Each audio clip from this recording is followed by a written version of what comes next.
Слышишь? Ветер за окном затих, и даже кот Рич замер в углу.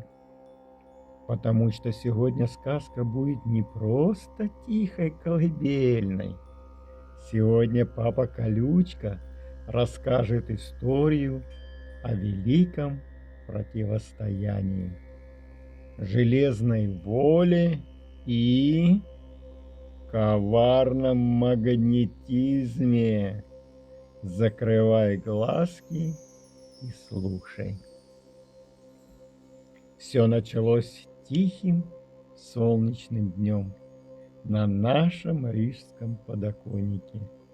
Хозяйка принесла из магазина какую-то покупку. И на краю подоконника, рядом с холодильником, осталась лежать странная круглая коробочка с блестящим черным диском внутри. Она переливалась на солнце холодным металлическим блеском. «Ого!» — закричал любопытный Дивун, вытягивая шею. «Папа Колючка, глянь! Это же упавший метеорит! Или мерцающая ловушка инопланетян!» Маленькая колючая команда тут же собралась вокруг таинственного предмета. Данилка, Сашка, Марина и даже вечно рассеянный Бизун окружили черный диск. Марина, как главная по науке, осторожно потрогала его иголкой. Металл. Гладкий. Не пахнет. Безопасно. Но Марина не учла одного. Это был не просто металл. Это был супермощный магнит. И вдруг физика заявила о своих правах. Невидимая, неудержимая сила вспыхнула в воздухе. Первым ее ощутил самый маленький кактус Бизун. В его горшочек для устойчивости была вставлена маленькая железная скрепка. И эта скрепка вдруг ожила. «Ой, ой, ой! Меня кто-то тянет за хвост!» — пискнул Бизун. Его горшок со свистом сорвался с места и полетел прямо в сторону надвигающегося кухонного прибора, огромного белого урчащего двухметрового холодильника. «Держать Бизуна!» — скомандовал спортивный бегун и вцепился в соседа. Но магнитное поле было беспощадным. В один миг сила притяжения сработала так, как невидимое лассо. За Бизуном потянулся бегун. За бегуном Данилка. А папа Колючка, пытаясь удержать группу своими длинными защитными иголками, сам был втянут вверх непреодолимым металлическим притяжением. Вжух! Бам-цак! Секунда! И на кухне воцарилась вертикальная паника. Наша колючая команда обнаружила себя висящей на вертикальной железной дверце холодильника. Прямо посреди царства сувенирных магнитиков, записок и списков покупок. «Ого!» – прошептал Дивун. глядя вниз. Мы летим.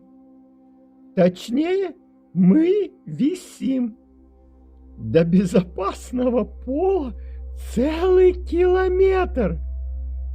На самом деле был метр, но для кактусят это целая пропасть. Начался настоящий хаос на лице стального гиганта. Гравитация тянула их вниз, а магнетизм намертво прилеплял к железу. Развернулась настоящая комедия. Бизун, чья скрепка прилипла прямо к глянцевой листовке доставки пиццы, внезапно зашуршал.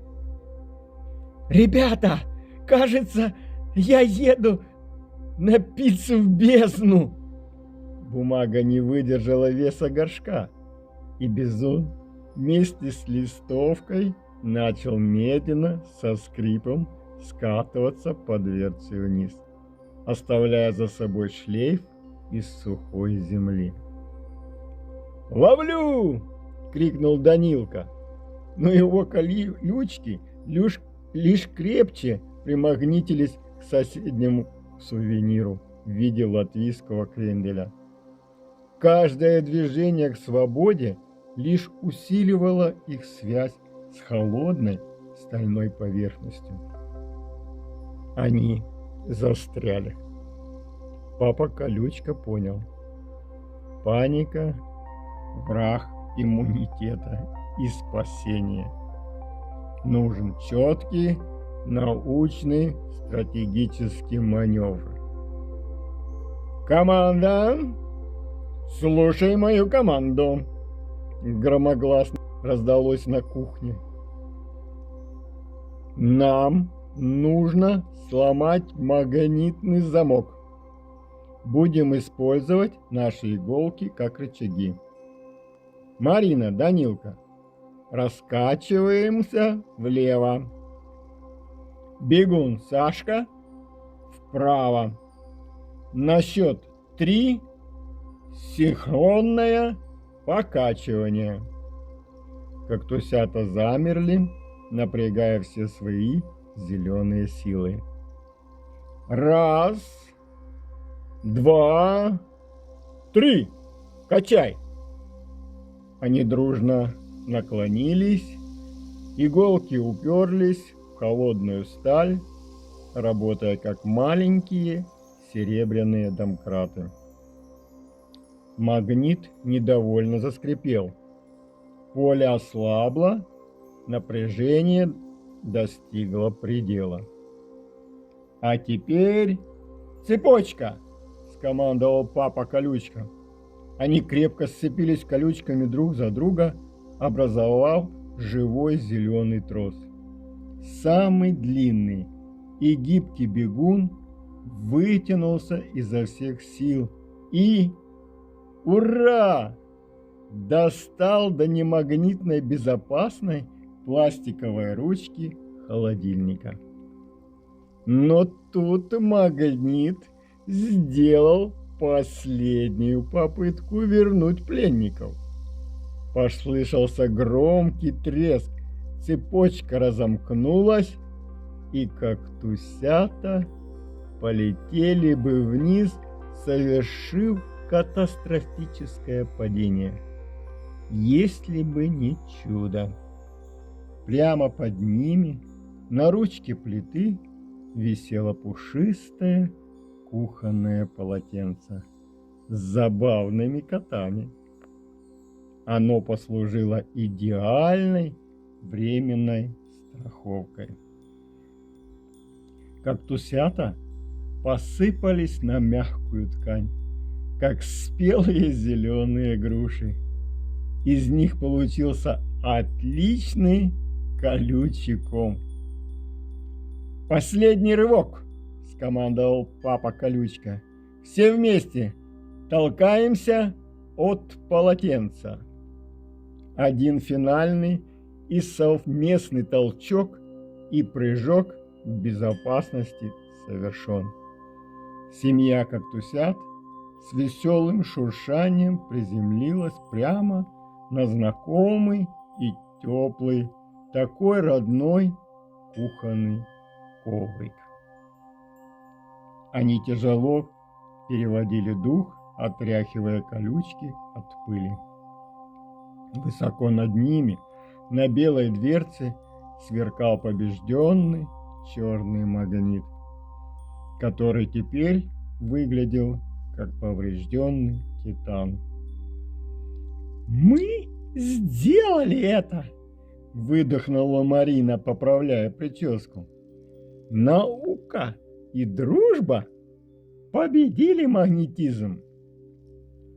Момент триумфа и облегчения длился ровно 3 секунды, потому что в коридоре вдруг раздался тяжелый грозный гул. Земля снова задрожала. Из-за угла, сверкая фарами и страшно завывая, медленно выползал новый кухонный монстр. Мощный робот-пылесос. Он двигался прямо на отдыхающих на коврике кактусят. «О-о-о-о-о!» — взвился Дивун. «Спасайся, кто может! Нас хочет съесть гигантская жужжащая тарелка! Вторая серия марсианской атаки!» И кактусята, прозабыв про усталость, на перегонки помчались обратно к своей родной, безопасной деревянной лестнице, ведущей на любимый подоконник. Папа Колючка тихонько рассмеялся, заканчивая рассказ. «Вот так, малыши, мечтать о приключениях — это здорово! Но всегда проверяйте, нет ли в ваших горшочках тайных железных скрепок. А теперь...»